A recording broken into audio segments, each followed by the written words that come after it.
الرحيم وقودها الناس والحجارة أعدت للكافرين صلوات محمد اللهم صل على محمد وآل اللہ تبارک و تعالیٰ کی انگنت احسانات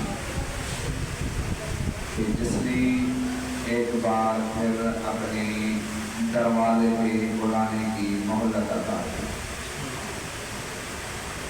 کیونکہ اگر دیکھا جائے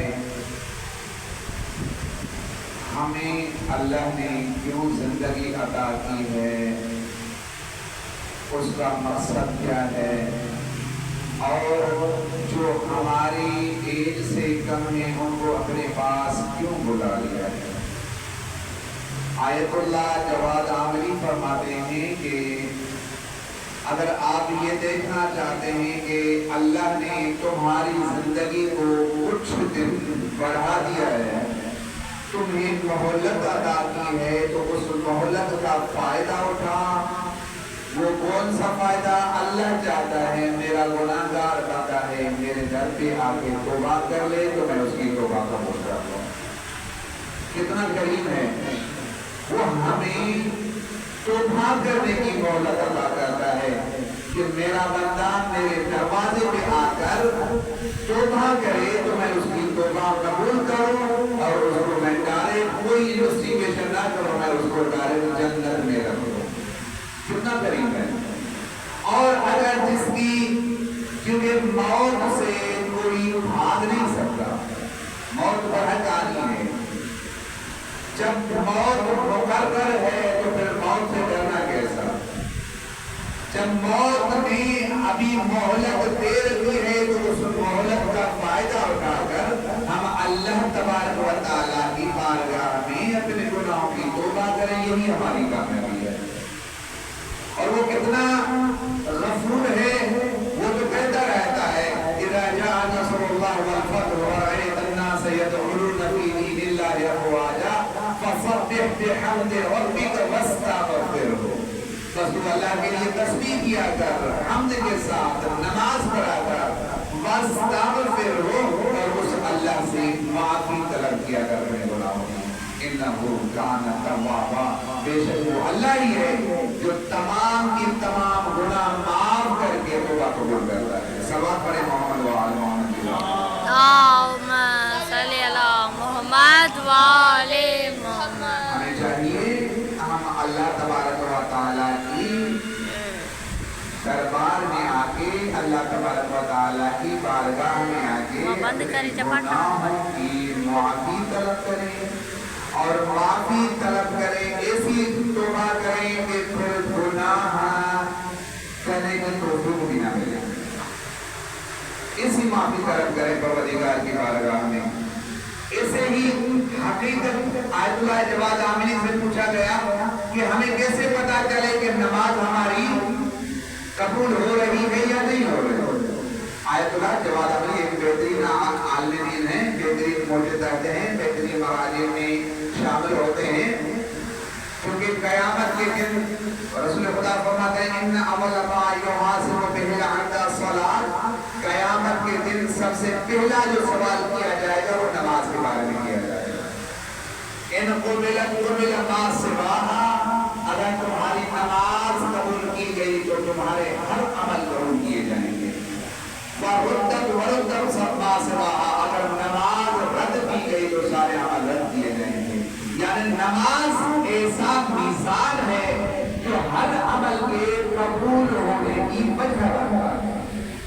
اگر ہماری نماز قبول ہو جائے گی پھر روزہ بھی قبول، پھر حج بھی قبول، پھر زکات بھی قبول، پھر خمس بھی قبول۔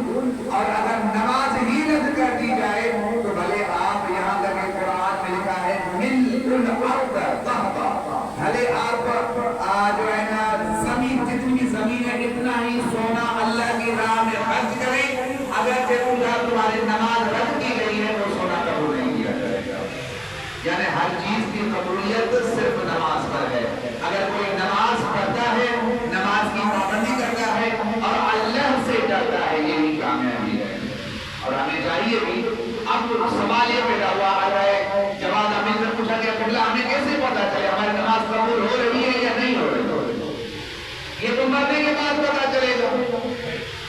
لیکن دنیا میں آگے جواب ہم فرماتے ہیں کہ دنیا میں بھی پتا چل جاتا ہے کہ تمہاری نماز قبول ہو رہی ہے کہ نہیں ہو رہی. قبلہ وہ کیسے پتا چلے کہ ہماری نماز قبول ہوئی یا نہیں؟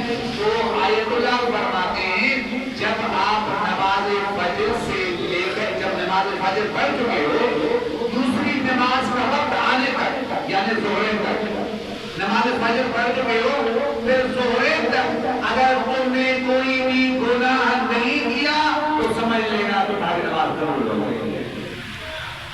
یہ کامیابی ہے.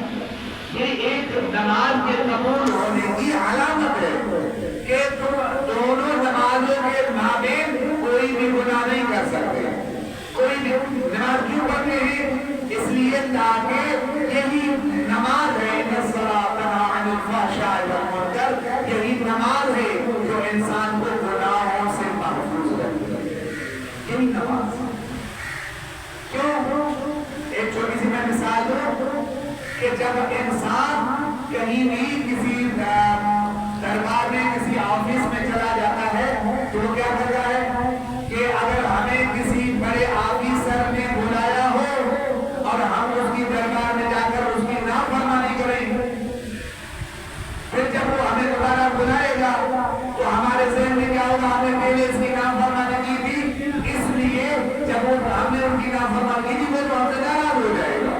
تو آپ کوشش کریں گے کہ ہم اس کو منانے کی کوشش کریں. تو اسی لحاظ سے جب ہم نماز فجر ادا کرتے ہیں نماز فجر ادا کرنے کے بعد ہم نماز ظہر کی جب تیاری کرتے ہیں تو اس امید سے کہ پروردگار کی ہم نافرمانی نہ کریں اور خود کو گناہوں سے محفوظ رکھیں تاکہ اللہ ہمارے ما سبق فرمائے. صلوات پڑھیں محمد و آل محمد.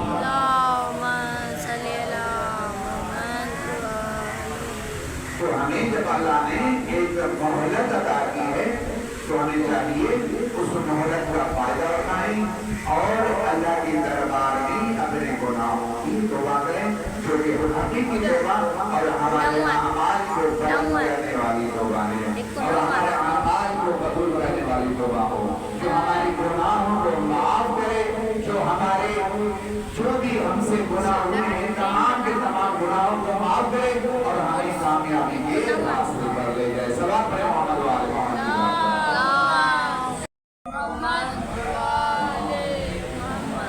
اللہم صلی علی محمد و آل محمد.